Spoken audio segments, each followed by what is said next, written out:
Members of the Taipan group of Saint Denis are seeing the walls of Sisika following a shootout at Mount Hagen with the SCSD.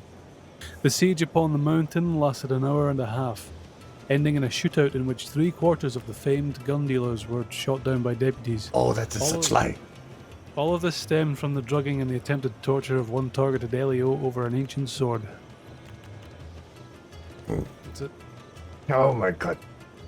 Well, okay, it's a lot more than this. But yeah, there was a sword that Ripley took. And I guess she threw it away. Hey, got a little job for you. A very precious sword.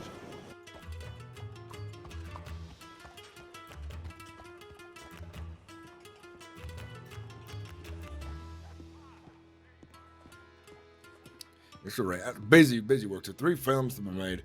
Afterwards, I think I'll be focusing on my own films for the time being, because I do prefer working for myself instead of others. But the fellow did offer $5,000 for the 3 films, so I could not deny such an offer.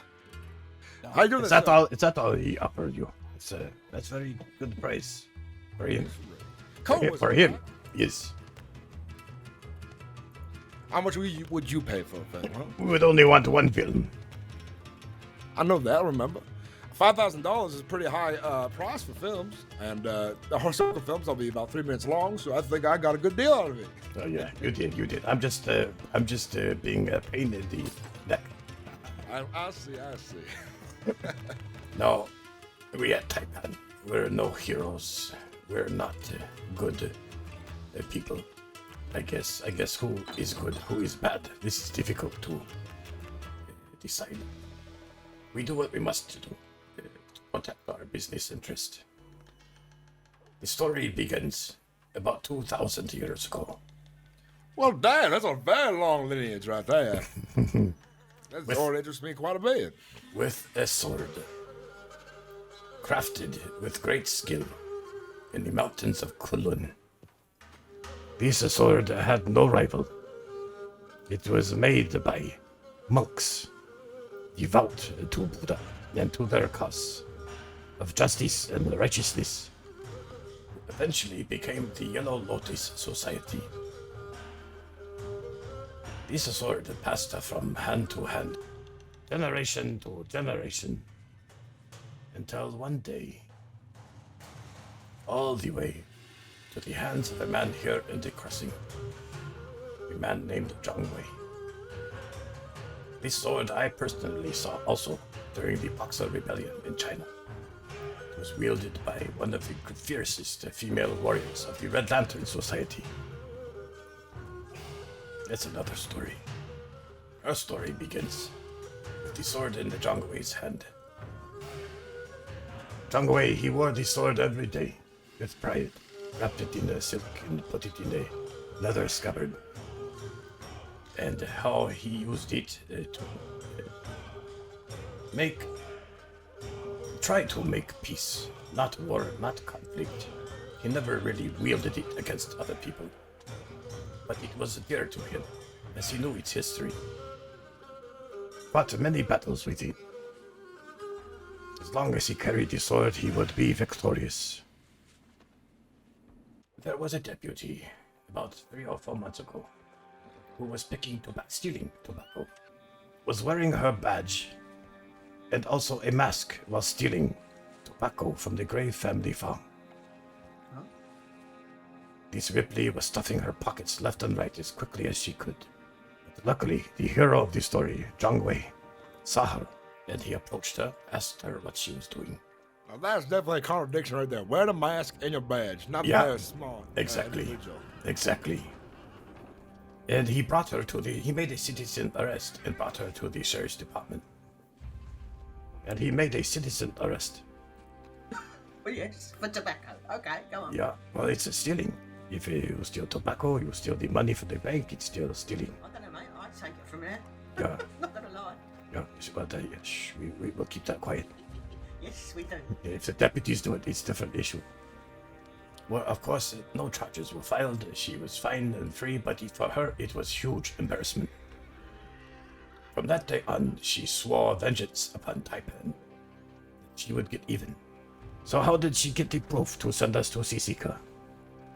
There were times that even I saw her snooping around our gun shop. They never saw us in the gunfights. They only could possibly maybe hear a thing here or there. What she did is she snuck into the gun shop, laid on top of the roof in the hot sun, trying to overhear our conversations on the roof, on the balconies, lying in the shadows in the alley, trying to listen in. But one day we were not as careful, perhaps, as we should be, and she overheard a few things. We had this is not part of the movie really, but we had a very huge conflict with a very terrible gang here in the crossing. We call this man a Yaogwai, which means devil, demon in English. We knew that we would go to Sisika one day. We only could hope that it would be over by the time we go. I knew I was going to go there, but many of the crimes she said I did not do. I did much worse than this, of course, but she had no real proof. Just what she overheard in the conversation. We come back 400 days later. We must teach this lady, this deputy, a lesson in humility. And perhaps in the proper police work. We don't want to shoot her. We don't want to harm her physically. That is too much. Allowed her to enjoy the benefits of opium for 2 days and 2 nights. But when I smoke too much, it can change a person. But this lesson had to be taught. We did what we did to try and protect our interest, try to bring humility to this deputy. Halfway through our little date with this deputy, the law arrived. Outside, 2 of our other in the organization were waiting. The deputies did not know this. Immediately, Sheriff Marty Malone took me and the Jangwei in the handcuff, dragged us into the little shack nearby. The shootout began. He knew he was going to lose. It's 3-on-2. So he came in with his shotgun, and he told the people outside, our Taipan people, that he said, you can have hostage if you like. Well, now I have 2 of hostage, and the one is your boss. Marty came into the shack. He looked at me, and he say, I don't even remember what he say, but he take his shotgun and he smash it into my head, knock me out. Then he did the same to Jangwei. Anyway, they lose the gunfight, but before Mr. Maloney, oops, I said his name. Before he pass out, he say to us, I will fucking kill all of you. I will eliminate you from Saint Denis. I will kill you all. Death threat. Something that you, Eddie, if you were to say right now and the law heard you, you would immediately be charged and sent to Sisika. Yeah? But for him to say this, no one cares. And he has said it many times. The last time I saw him was in Saint Denis 2 or 3 days ago. Hey, I'll catch you later. Hello, Sheriff. Check the pearl again, see if you never check. You look good with a beard. I mean, if you want to come with, that is, of course. Oh, I wasn't sure if I was invited. One or day. not. I didn't Of course, yeah, you're assume fine. Yeah, no, you're good. A lady just doesn't assume. Hey, Lord, that is grisly. Yeah. That's very grisly. I don't think most bank robbers or even gangsters would do this kind of thing. A few days later, we had for honor's sake, we had a shootout. This shootout I told you about earlier with the law that lasted for quite a while. We eventually had another shootout a few weeks later. It took 400 rounds of bullets each, almost 2 days and 1 night to finish the shootout. We lose. We go to Sisika. Even if we had one, we would turn ourselves in. Because we knew one day they would get us. Why not now? Give them an honorable fight. And take our medicine. So we did. Go to Sisika for many years. And yeah, we deserve it. We went, we paid the price. We came back about a week ago. Wei, am I leaving anything out? Oh, no, sir. You might as well be a motherfucking scribe. Really? My English is getting much better, I guess.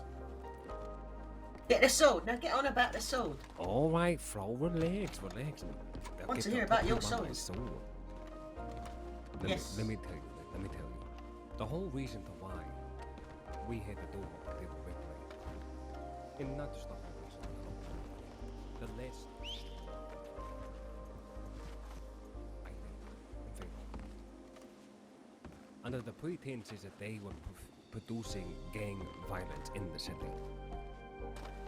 People who were attacked, not that they attacking. I spent hours on the table, on the knife into it. After I woke up from my medical stupor, I arose to hearing about how my people were put inside of cells. So I marched down to the office and demanded answers. When I got there, I was apprehended by Ripley, who said, "I'm going to need to take all your weapons before you walk into the precinct." This is something that I understand. A protocol that is a must. So, I gave her all my things.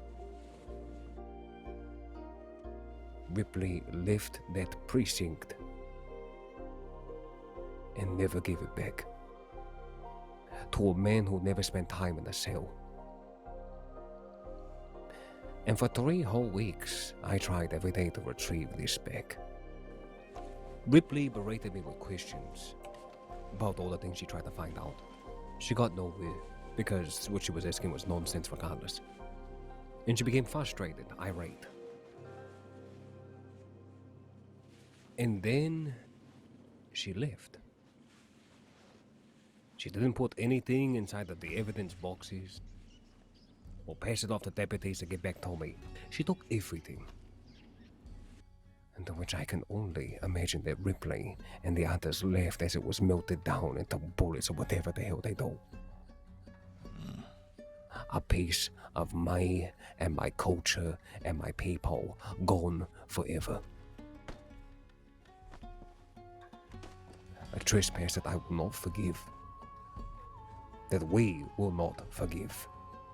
But For 3 whole weeks, I went back there every day to try to get my sword back.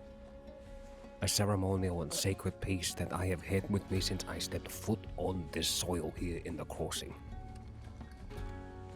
And instead of answers or helpful ways for me to obtain such an object, I was accused of being a liar, somebody who was trying to shift blame, somebody who was accusatory.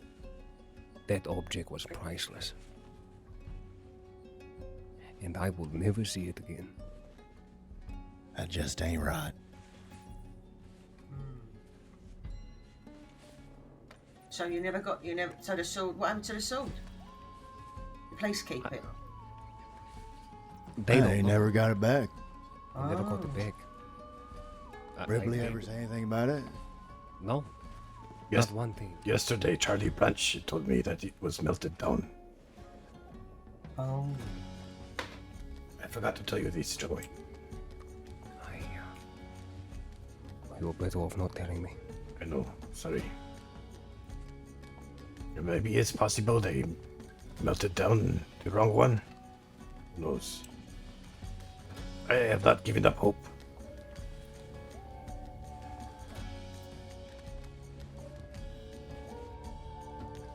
Our problem is large. Martin Malone has armed the entirety of the deputies with the mentality that Taipan will do no good for any of you or anyone. He has the intentions of booting us out of the city. A permanent ban.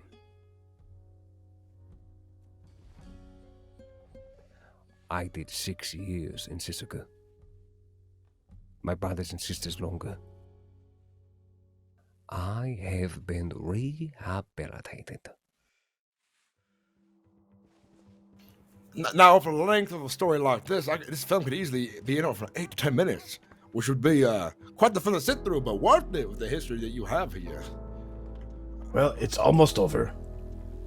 The day we come back, 30th, he wake up from his coma with his big beard and his body shrunken. And he stand up naked. And he ran to the middle of roads, waving his gun, shooting it in the air, saying he will kill all of Taipan. The story so far has no resolution. The resolution perhaps could be fiction, could be imagination, or perhaps it can wait until the resolution. The ending could be is what you hope for, resolution. And then as the film ends, in the credits it says, this conflict is not yet over. We hope for a light at the end of the tunnel, or something like that, that gives the audience hope, perhaps. Why is he walking in circles like that? Mostly likely means that he is getting ready to stab somebody. Yeah, see? C4, come. No, they won.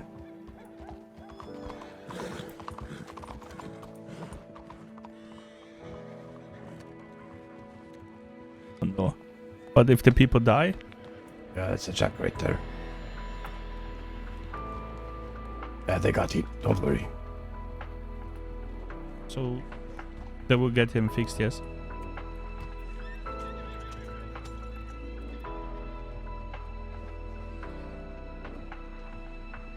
Who knows? And honestly, who cares? I hope they dump me over a waterfall.